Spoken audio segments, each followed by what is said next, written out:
Good afternoon and good evening.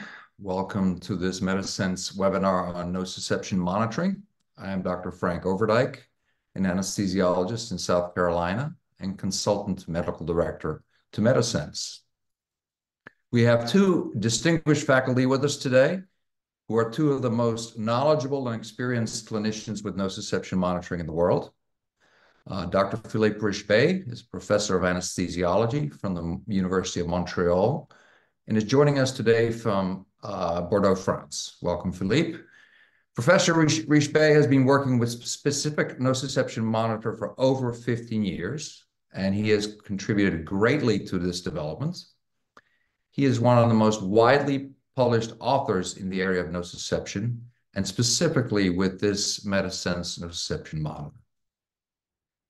Professor Anil Hormis is a consultant in anesthesia at the Rotherham NHS Foundation Trust in the UK.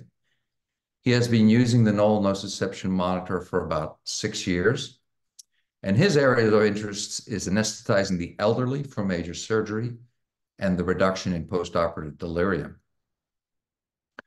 As you think of questions for the Q&A session to follow the presentations, please enter these on the Q&A tab of the Zoom and not on the chat tab. All right, for those who are new to this concept of nociception monitor, let me start with a few introductory slides. First slide, please, Rachel. As anesthesiologists, we are responsible for these three components of an anesthetic so the surgeon can perform the procedure. Since the 1970s, we've had an objective monitor of muscle relaxation, the Train of 4 monitor, which has recently been refined into new instruments that give us quantitative measures of paralysis. In the 1990s, we got our first depth of anesthesia monitor, and there are a number of different technologies out there, bispectral index, SedLine, Narcomed, etc. But we've never had an objective monitor for guiding the dosing of our analgesics. We rely on surrogate vital signs such as heart rate and blood pressure, but these are not necessarily indicative of pain or nociception in patients who have essential hypertension or patients with beta blockers. Next slide, please. Pain, or more accurately termed nociception in anesthetized patients, during surgery is manifest by the activation of our sympathetic nervous system. Our mouth is dry, our blood pressure and heart rate increase, our pupils dilate, skin starts to sweat. There are nociception monitors available that look at different areas of this sympathetic response to stimuli. We have a pupilometric device. There's a device that looks primarily at heart rate variability, and others that look at features of the plethysmograph. That's a measure of peripheral perfusion. The MediSense device also measures heart rate variability, and pleth amplitude, but in addition, it has a transducer that measures the fourth component of the sympathetic response during surgical stress, skin conductance, which is shown here by one of the three boxes with Knoll. And it generates a number called the nociception level index. Next slide, please.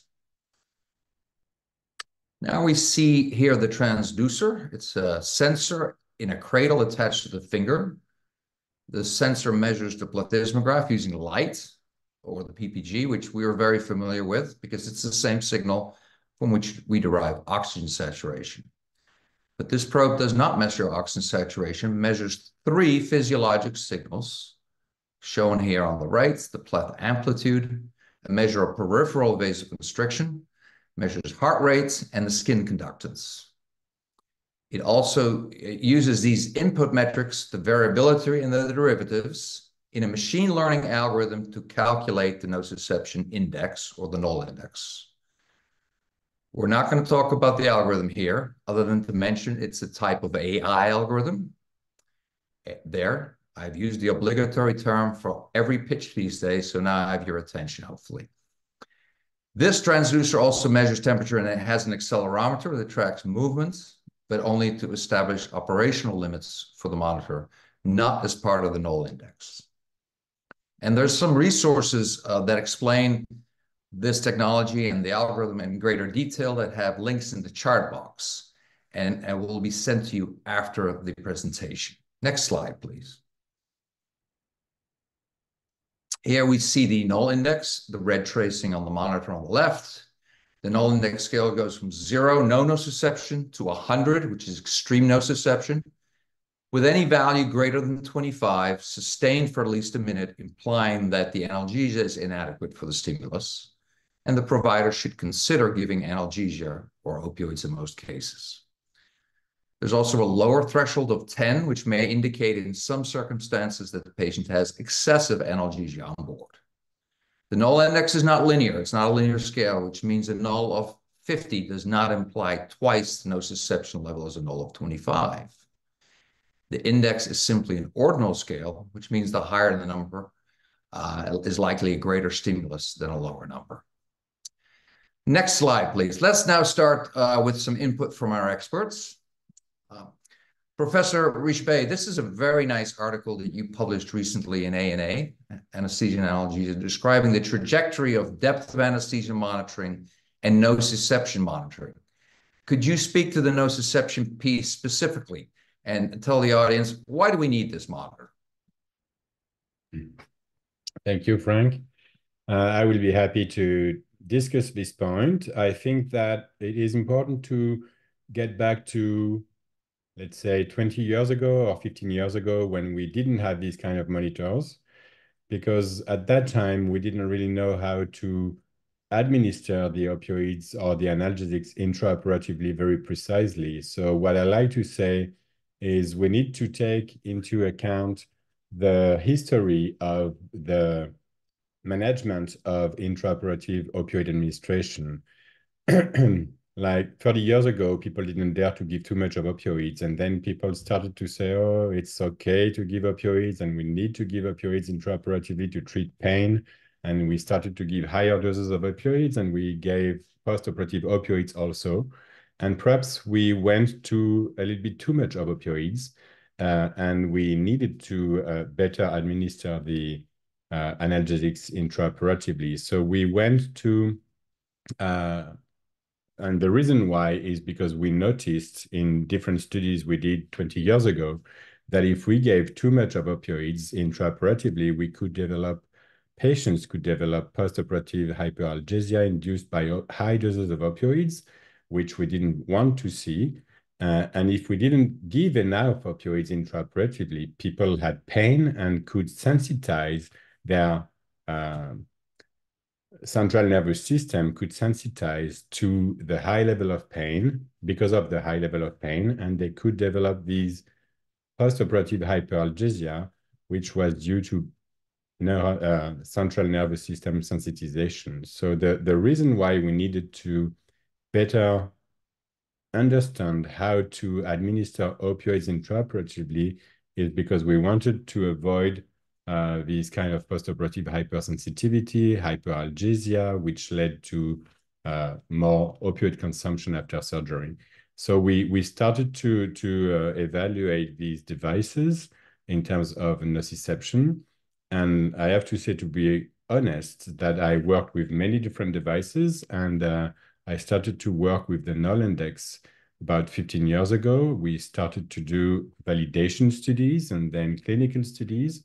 And I have to say that, according to me, it's one of the best monitors on the market now because it helps to, I mean, it is based on 5 different parameters, and it's much stronger than what I have seen with other devices in terms of quality of the signal and the help it provides me to guide my administration of analgesia. So according to me, again, we went from almost nothing to guide besides hemodynamics criteria like blood pressure and heart rate to a very strong signal and a very strong index that can really help us to titrate what we give intraoperatively to help reducing intraoperative doses of opioids, but also to help better administering these opioids and to decrease postoperative pain and postoperative need of opioids in PACU and even after the PACU for the first 24 or 48 hours. So it's very important, I think, that we understand this trajectory of and the history of why we needed to develop these kind of monitors, and we need to use these monitors to improve the quality of recovery of the patient after the surgery.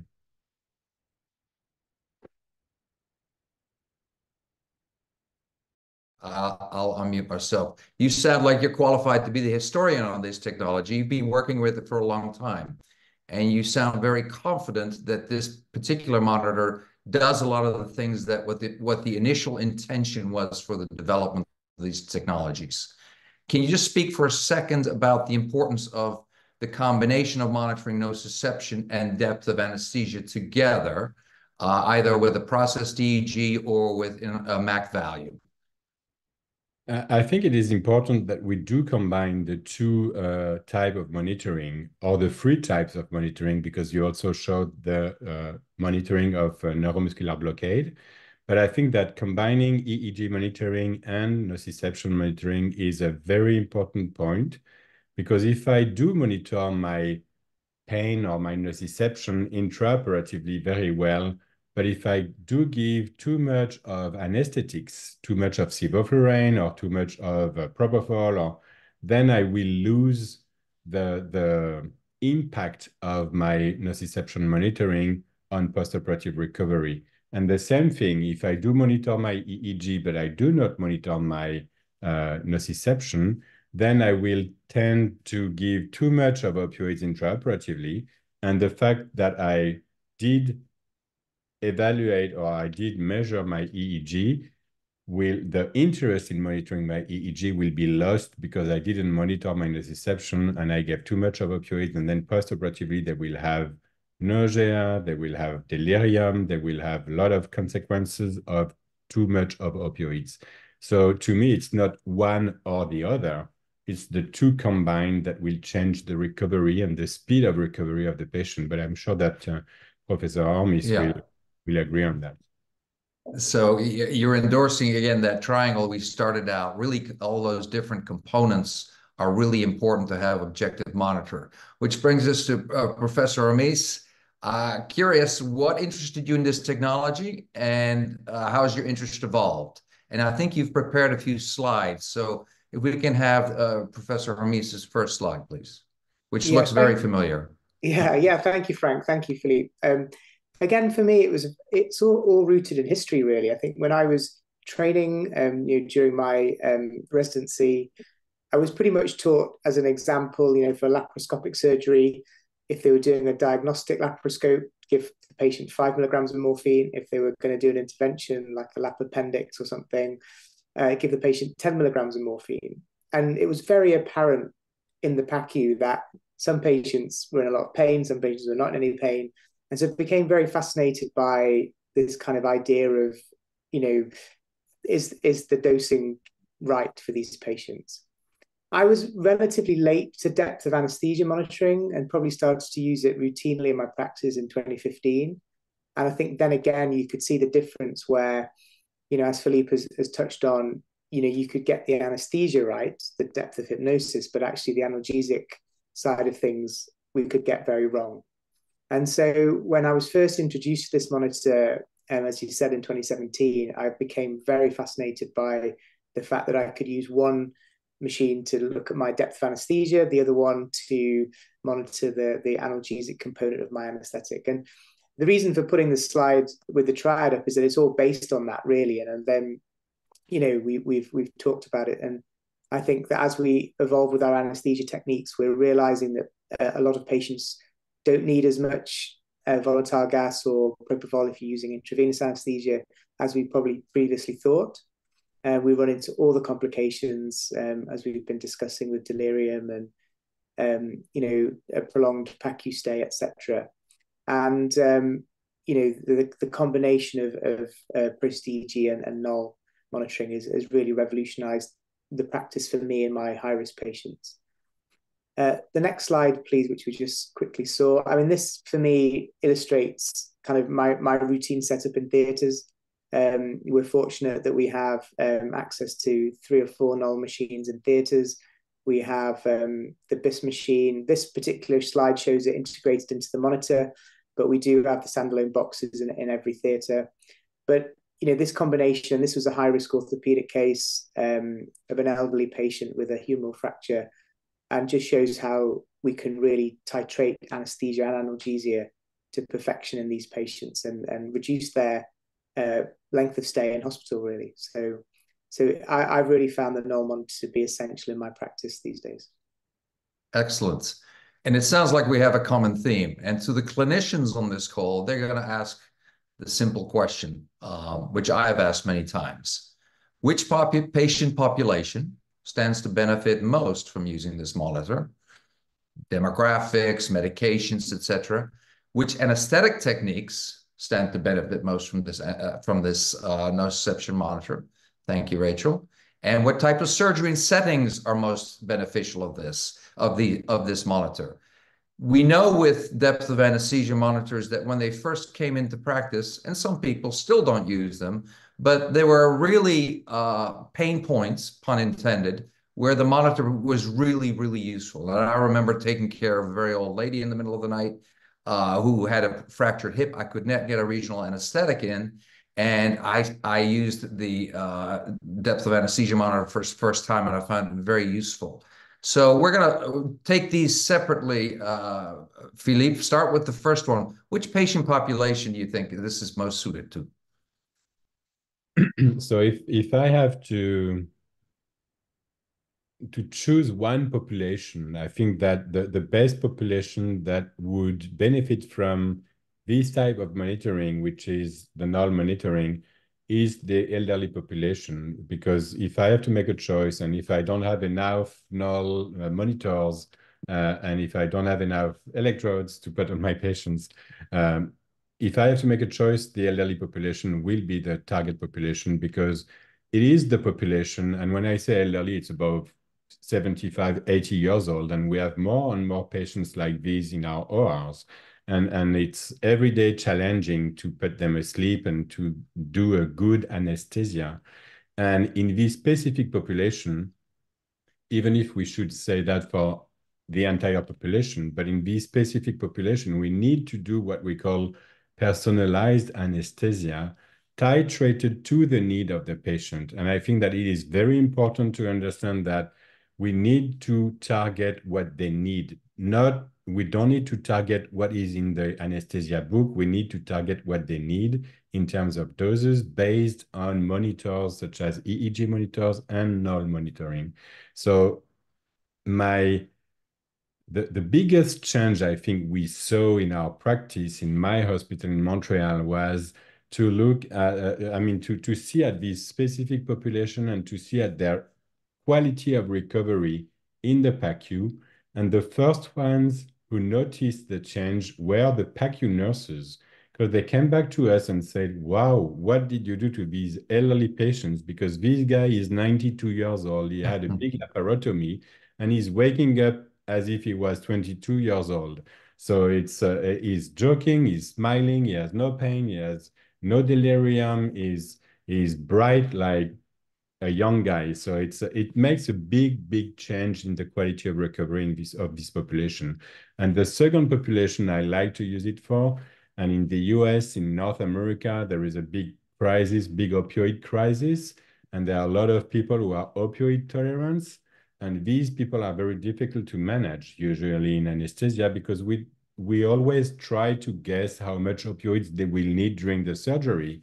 And this type of monitor will really help us to titrate to the need of the patient how much opioids we can use intraoperatively to make sure that they don't feel too much nociception, too much pain, and to make sure that they will have a better quality of recovery after the surgery. So these are my two populations, but I have to say that in my hospital in Montreal, we are lucky because we had a null in all the ORs, and we were lucky to have the budget with the hospital to be able to use null for most of the surgeries.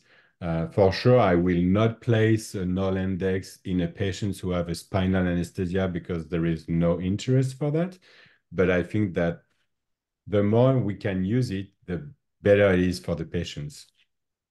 Well, Excellent. And what I heard you say essentially is in your number 1 and 2, the elderly and the opioid tolerant, where we're really historically kind of shooting in the dark using population kinetics or something like that. Now you have a closed loop. You have an objective monitor of that patient. So quality of recovery is what it sounds like is your primary thing. Professor Hormis, that's the same question for you. Which of the populations that you think are most likely to benefit in early adoption of this model? So 100% agree with Philippe in the respect to the elderly. I mean, I think that's where you get the biggest wins. I've just done this slide just to illustrate some of the points. Our patients now are getting older, having major surgery, whether it's orthopedic, general surgery, gynecology surgery, all sorts of things. They're more and more comorbid, and we know they're at risk of delirium and other post-op complications. The big challenge, I think, for all of us is that the elderly now have to have surgery that involves day case surgery. And so, just optimizing not only big emergency surgery, but also relatively routine operations that we need to get patients out of hospital quickly. The other population for me, actually, really interestingly, is just people having routine surgery, hernia repairs, gynecology cases, just simple things, because again, it's about quality of recovery. And I think my next slide just illustrates the whole fact about using it in orthopedics, using it in regional anesthesia cases. I think there's a question in the chat about can we manage the effectiveness of the block? Well, we can do with that, because the null will tell us if our block's working fine or not. So let me interrupt you there for a second. So Professor Richebé said, well, I wouldn't use it in a spinal, but there are a number of, and I'll let him expand on that in a second. Regional anesthesia. What is your use? What are your use cases? So sorry, you should have qualified that. So mainly, I do a lot of shoulder surgery and hand and wrist surgery. So if the patients are under general anesthesia, with that, then if the trainees have done the block, or if I've done the block, we get very good feedback very quickly that the block is very effective. And what that does allow us to do is to decrease, and most commonly not give any opiates in the case. So we can do these surgeries with the regional block alone. And I appreciate that sounds crazy to some of the regional anaesthetists, but the amount of colleagues all over the country that also give opiates at the same time as putting a block in, I think, is quite high. So I think it's really important. The other thing is just the complexity of day case surgery, as I've said. So gynecology is a good example. We're doing laparoscopic hysterectomies now as day cases, and the null really adds to the whole technique, combined with depth of anesthesia monitoring. Patients are getting very good recovery, very quick recovery, and they're ready to go home. So just to be clear, and sorry to interrupt, you're not just talking about combined anesthesia cases where we have a regional and then we put the patient to sleep but you're talking about combined anesthesia cases and purely regional and block cases as well? Sorry, Frank. No, not purely awake. Okay, so combined anesthetics. Yeah. But I agree that having a patient under spinal is probably not going to be that much of a yield, so we wouldn't use it for that. However, patients having major orthopedic surgery, major general surgery with epidurals, we would definitely use it to monitor how well our epidurals are working. Of course. And of course, we sometimes call regional anesthesia a block with 150 milligram mics per kilo per minute of propofol, which I would call, under most depth of anesthesia monitors, that would be a combined anesthetic, but we call those regional. So in those situations as well. Professor Richebé, let's go back and help give us some more information on those anesthetic techniques, and specifically this issue of regional combined anesthesia. Yeah, I think that we have one paper that is almost 10 years old now on thoracotomies and epidurals with or without the null index. And it's interesting to see that the null index really helped us to determine whether or not the epidural that we placed prior to the surgery was working well during the surgery. And it's important, I think, to me that people can use this index to, as Anil was saying, to better evaluate the quality of their blocks, whether they need to give a little bit of opioids or no opioids at all. And I think that, as Anil was saying, most of the time you just, with this index, because it stays below 25 and in very normal values, and it doesn't increase when the surgery is going on, then you can really feel comfortable saying, okay, my block is working and I'm not going to add opioids because there is no value to add opioids. So it's important. And I think that in North America or in Europe, there are a lot of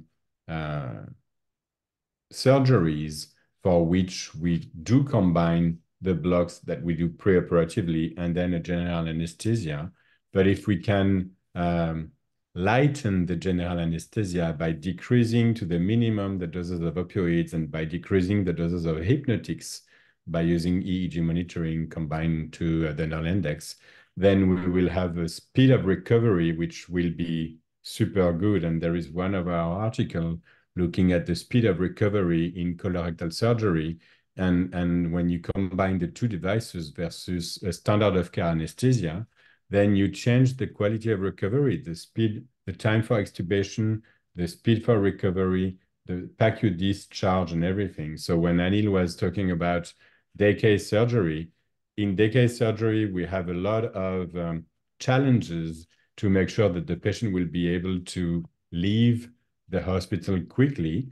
And that's what we are asked by the hospital. So by using these monitors, you do such a good quality of anesthesia that your patients will have a really fast recovery and will reach the criteria for discharge very quickly. So I think it is important to understand that as soon as you combine the two monitors, your practice will change and the quality of recovery will change, and everybody will be happy because it's much less time in PACU, much less time in the recovery room and the day case surgery rooms, and they reach the criteria for discharge very quickly. So that's great. And you mentioned colorectal surgery, large major surgeries, which Professor Hormis mentioned as well. And you published on those quality metrics in recovery. That's real because people want to see evidence, right? We're all evidence-based, and they want to see, are those quantifiable? Can you talk a little bit more about those outcome measures in PACU? For those, I think the manuscript is available to everybody to look at, but we'd like to hear it from the investigator. Yeah, the first thing was the time for extubation and the discharge from PACU. So if you look at the curves, there is an improvement when we combine the two monitors compared to what I call standard of care anesthesia. And but our study, and we are very used to do this kind of colorectal surgery, which is a major surgery and under laparoscopic conditions. And we in the control group, which is standard anesthesia, we already have a very nice protocol that was well done. So I would say we are not starting from a very bad anesthesia. We are starting from a very good anesthesia and analgesia in a control group. And then we still improved the condition of recovery by using the two monitors. And the two big criteria that people look at is time for extubation at the end of the surgery and time for discharge, or time for reaching the discharge criteria. And these two criteria were meaningful and different. Wow. and improved in the group for which we used the combination of the two monitors. I mean, this is one study we published 4 years ago, but there are more and more evidences coming in the literature saying that by doing this kind of personalized anesthesia based on precise monitoring of what we do intraoperatively, you can reach this kind of target of recovery. Very impressive. I'm going to sprinkle in questions from the audience as they come up here. I think you've both answered this question. Can this monitor measure the effectiveness of a peripheral nerve block? And I think the answer that I heard was yes. We'll have Professor Hormis just clarify that. I think he talked about combined anesthesia, but either in both cases. Anil? Yes, absolutely, Frank. Yeah. So if you have a peripheral nerve block, whether it's an interscalene block, the brachial plexus block, or a lower limb block, combined with general anesthesia, the null will read very low, so 0 to 10, usually in that range, if the block is effective and working well. And it's really just good to monitor. If you've got trainees who are doing the blocks, it's good feedback for them. But again, it just stops you from overdoing both the anesthetic type, part of the case, as well as the analgesic part. So I would say an overwhelming yes to that answer. Okay. Philippe also was talking about ambulatory anesthesia. I would be convinced. I've got a big case, complicated case, elderly patient, maybe an opioid tolerant patient. But tell me about the run-of-the-mill ambulatory surgery cases. We're now looking at that last question. What types of surgery and surgery settings? Is ambulatory, are those patients who could benefit from null monitoring, shorter cases, less complicated cases, bread and butter cases? Yeah, I think 100%, because I think the main thing is about administering the right amount of opiate if it's needed in the case. So we're very good with multimodal analgesia for giving patients either preoperatively or postoperatively, but it's the intraop analgesia that's the key. So what we found over the years is that patients need more or less depending on what the null tells us. We usually, if we're aiming to get the null under the 25, which is the kind of the number that you kind of feel the patient isn't responding to nociception, you've done the right job. So we've reduced the amount of opiates that we tend to give patients. I think that's one important fact, especially if you're using infusions such as remifentanil, but also it allows you to titrate other opioids such as fentanyl or morphine in a very appropriate way. One big change in my practice in the last maybe 10 years is giving morphine at the beginning of the case, because we know that it takes time to work. I was always told 15 to 20 minutes, but my experience is it can take a lot longer in some patients, sometimes up to 45 minutes. So, it's the timing of the administration of opiates, which I think the null allows us to get better at, and maybe even changing from morphine to using fentanyl for the shorter cases. So many of our day case analgesic protocols, especially anesthesia, we use fentanyl just because we get a good speed of onset, a good duration of action, and patients are very comfortable in vacuum. Excellent. Let me ask you, we'll start with you, Anil, about that threshold of 25. We all know absolute thresholds sometimes are not ideal, and we've known that in oximetry and a number of other variables. How do you use that typically in your cases? Have you protocolized it, or how do you use that threshold? What do you look at when you're looking at this sequence of null value, of the tracing, the trends and the patterns, so to speak?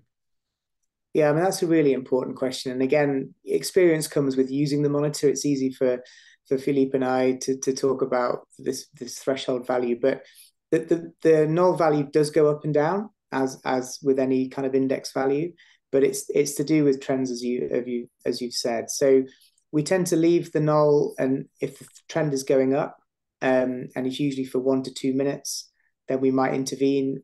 Again, many of the cases that I do involve remifentanil infusion, so it might be a slight up titration in remifentanil, or conversely a down titration. But again, believing the null value kind of at certain points in time isn't the way to use this machine. It's to look at trends, and also to look at, importantly, what the surgeons are doing. So remember, nociception, as you've showed in your first slide, is not just pain. It can be pressure. It can be other phenomena that the patients feel. So just last week, I was doing a shoulder replacement, and the null value shot up way above 25 to 50. And that was purely from retraction. So the surgeons were retracting in the shoulder. That's a nociceptive response, and it corresponded with that on the null monitor. However, the patient's heart rate was 45, the blood pressure was completely fine, and we just rode it out. So context in the operation is really important, as well as understanding what the null value means. Yeah, I excellent. agree. I do agree Go with ahead, go ahead, Philippe, and give us a few aha moments. That sounded like one of those aha moments that I've had with patients where the null is reflective of what's going on. And sometimes you don't know, is the trocar too far in? Is the patient's bladder distended? These kind of things. Philippe, go Yeah. ahead and give us I your comments on totally that. agree with Anil. I think that I think that it is important to look at what the surgeon is doing, because sometimes your null index will increase from 12 to 50 or 40, but it's not going to last long. So because the surgeon was just pulling or burning something or cutting, but the stimulation is very short, and then the null index goes down by itself. So if you decide to give something, some opioids, as soon as the null index goes above 25, to me, it would be a mistake. I mean, you need to wait for 1 or 2 or 3 minutes. And if you see that, and the screen is well done on the null index because you see the minutes. One column is 1 minute. So you really see what happens for the last 5 minutes. And then you can decide to say, okay, now the null index has been above 25 or above 30, 40 for 2, 3 minutes. So I'm going to give some more opioids. So Anil was talking about remifentanil infusions that you can use as an infusion, or you can use as target control infusion, and you can decide to go up or to go down with your infusion. But it works also with fentanyl or sufentanil, which is more used in the US. And I worked in the US for 8 years, and I work in Canada I've been working in Canada for 11 years. So it's true that if you use fentanyl and sufentanil, it also helps you to decide whether or not you want to give a new bolus of sufentanil or or fentanyl, because if it lasts more than 2, 3 minutes, then it will really, you will see the effect of your bolus of fentanyl. And that's what we have done in different studies. We have studies with remifentanil, we have studies with fentanyl or sufentanil. And I think it's important to understand that you need to be a little bit patient and look at the trend for the last 2, 3, 4 minutes and take the decision whether or not you want to treat it. That's great, and I agree as well. There's a question actually relevant to this. Someone who does shoulders under block and GA and would like to know, they're trying to prevent coughing, obviously. That makes the surgeons very mad at us when that happens. Any experience using null to titrate opioids, not per se to the analgesic effect, but to the antitussive effect to diminish stimulation of the ET tube or coughing? Philippe? What I do usually, what I do to decrease the antitussive effect of the ET tube, most of the time I do spray some lidocaine when I do the intubation. Prior to the intubation, I do spray some lidocaine in the trachea and on the vocal cords, and then I don't have too much of coughing. But I've never used the null index to titrate my opioids in order to avoid the coughing. Yeah, It might be a nice, I don't remember I have seen any studies on that, but it might be a nice idea for a future study to evaluate whether or not you can titrate to the point that you can avoid the coughing in this kind of setting. Interesting. yeah. Anil, you said you had some Yeah, comments. I mean, I think this is, very much reflects my practice. I think that the perfect storm happens when your paralysis wears off at the same time as you've got low amounts of remifentanil running. So that's when the patients cough. What I would say is that, there's, with all these things, we're talking about decreasing levels of opioids or anesthesia, but there's a lower limit where, things need to kind of be sensible, really. So we use target controlled infusions for remifentanil, and routinely maybe run people start their induction with 3 or 4 nanograms per mil. But during the case, I tend to run people on 2. And in the majority, in an average weight height patient, that's 0.05 mics per kilo per minute of remifentanil, which is really nothing. And so going any lower than that seems counterintuitive. So I tend to get to 2 and then stop. I've never run anybody lower than that. So, but it's often when the when the paralyzing agents wear off that you sort of run into these problems. So if the patient needs a little bit more remifentanil, that's fine. But that's a really good question, and it reflects normal practice really. And you make a good point. The null monitor, not that we know of, cannot predict the future of stimulation or what the surgeon's going to do.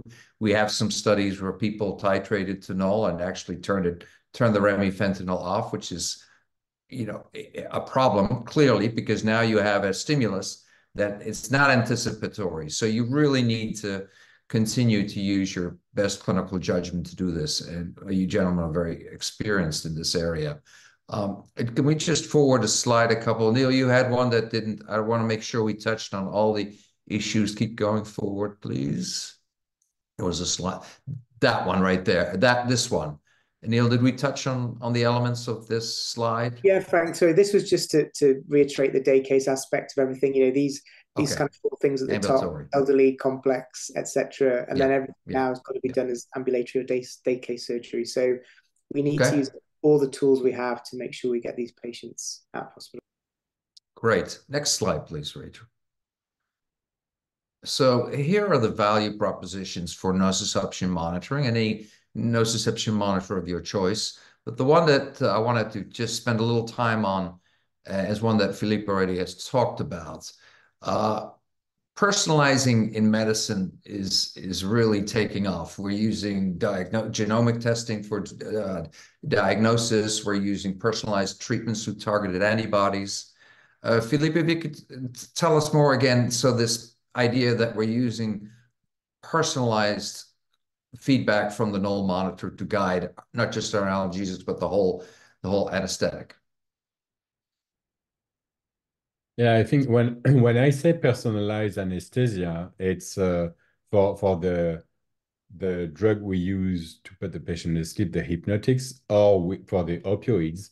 So for the opioids, using the null index do allow you to really titrate to the need of the patient, because you're going to give the right dose at the right moment, and you're going to decrease the doses compared to what you would have done if you and I have to say that if I don't have the null, I tend to give a little bit more opioids because I want to be comfortable with my anesthesia, and I don't dare to decrease the doses so low, because I don't know, and I try to guess, but I don't see a quantitative index that helps me to take my decision.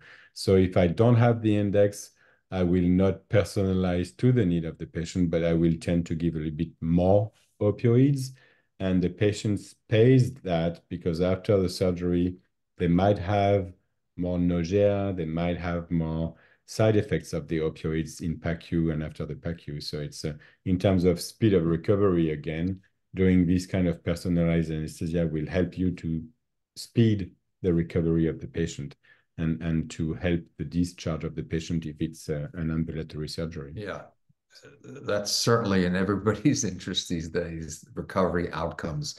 Anil, you want to speak to that? I was smiling because I was going to say pretty much the same thing. My anesthesia prior to null was opioid heavy and volatile or propofol light. And again, it's just changed its dynamic now. Okay, good. We have a question from the audience. Does null monitoring intraoperatively correlate with, yes, the analgesia, less opioid consumption 24 to 48 hours post-op? Who wants to take more that? And more studies. There are more and more studies coming out. And if you look at the literature for the last 5-10 years, based on nociception monitoring and postoperative outcomes in terms of opioid or pain after surgery for 24 or 48 hours, I would say a majority of studies say that, yes, it does decrease postoperative opioid consumption and postoperative pain levels. But you have to be careful on what you read, because sometimes people look at surgeries for which pain and opioid consumption was already low after the surgery, so you don't really make a difference in this kind of surgery.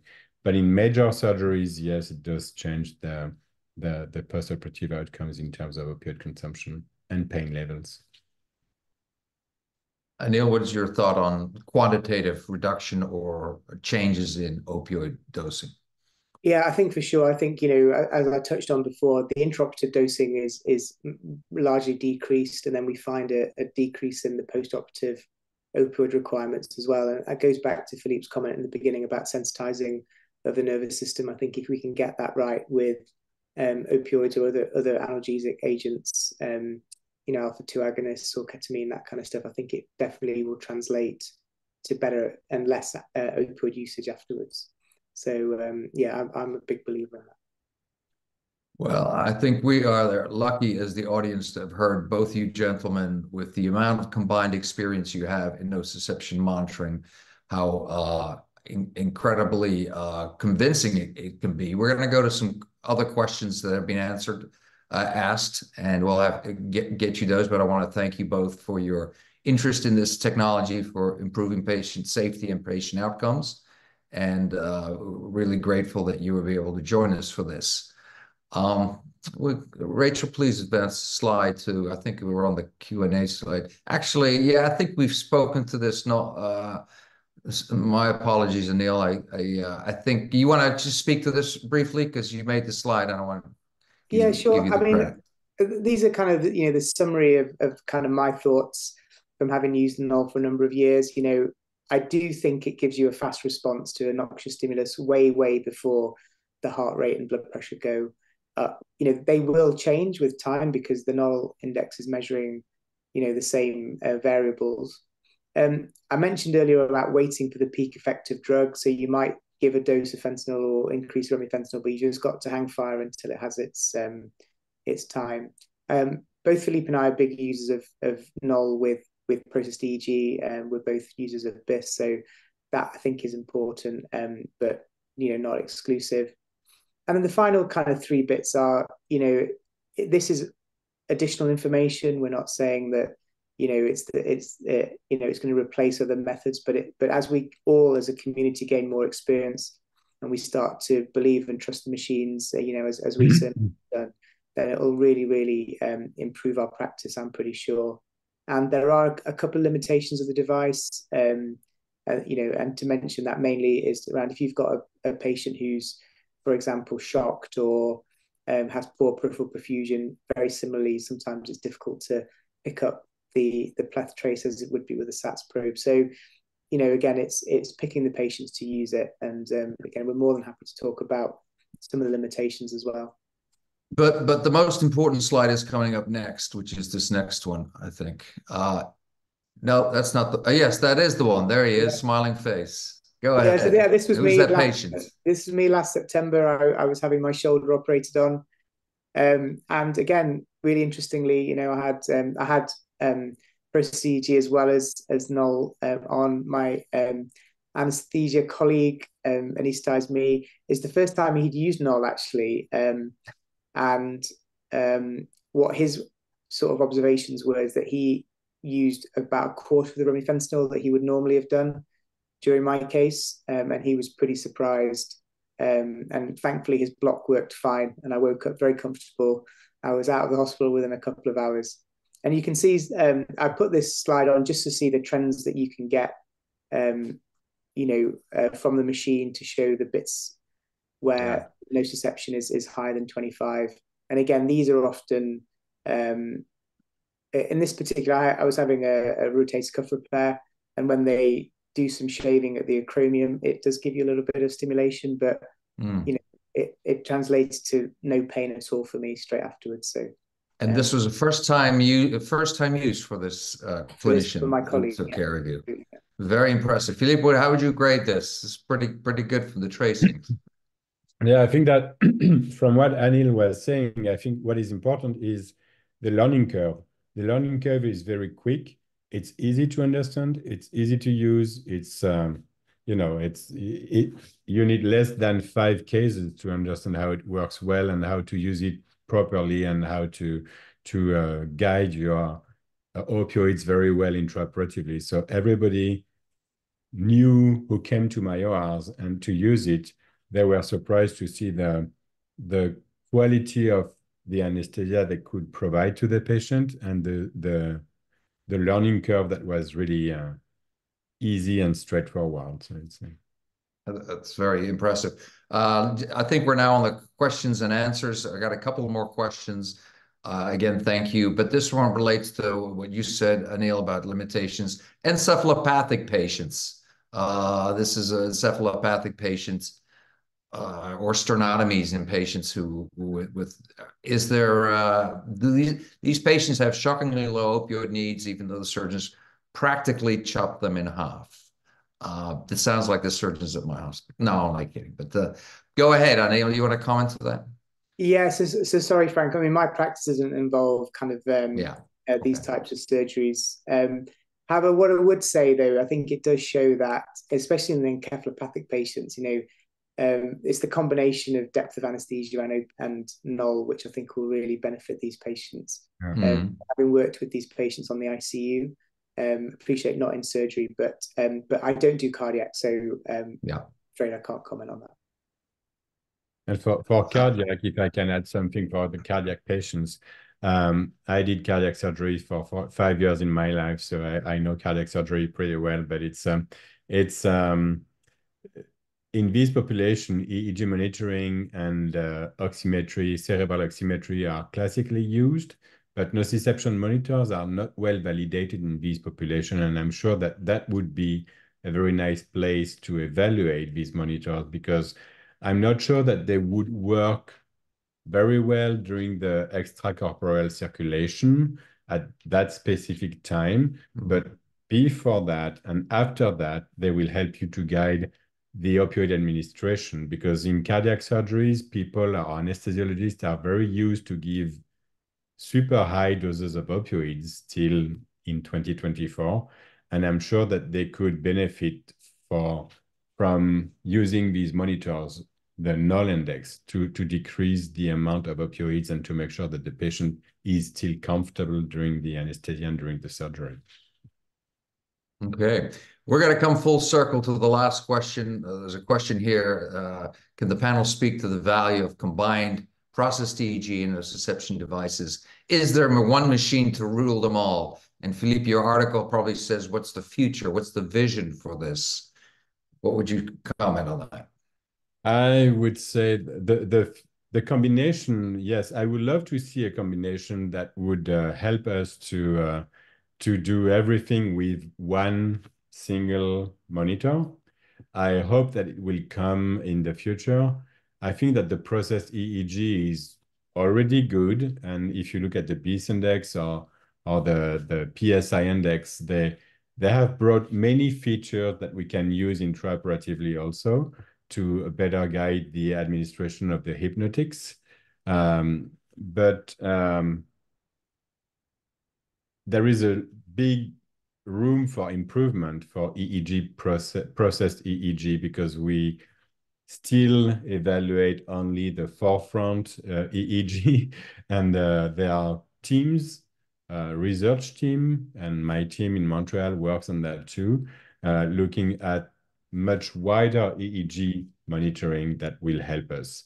In terms of nociception, I think that I don't want to say that null index is wonderful, but yes, null index has made a lot of improvement compared to the competitors, because the competitors are based on most of the time only one parameter, and the null index has combined many parameters together, which makes null index, to me, stronger than the other ones, because in my clinical practice, I have tried many other devices, and in the operating room, you have a lot of interferences from the electrical field of the OR and on all the problem you can see in the ORs. And the null index is very strong in terms of quality of signal, and is very resistant to all the interferences. So it's for sure there is still room for improvement in the future, but I think that it's already at a very good place and right place now. Good.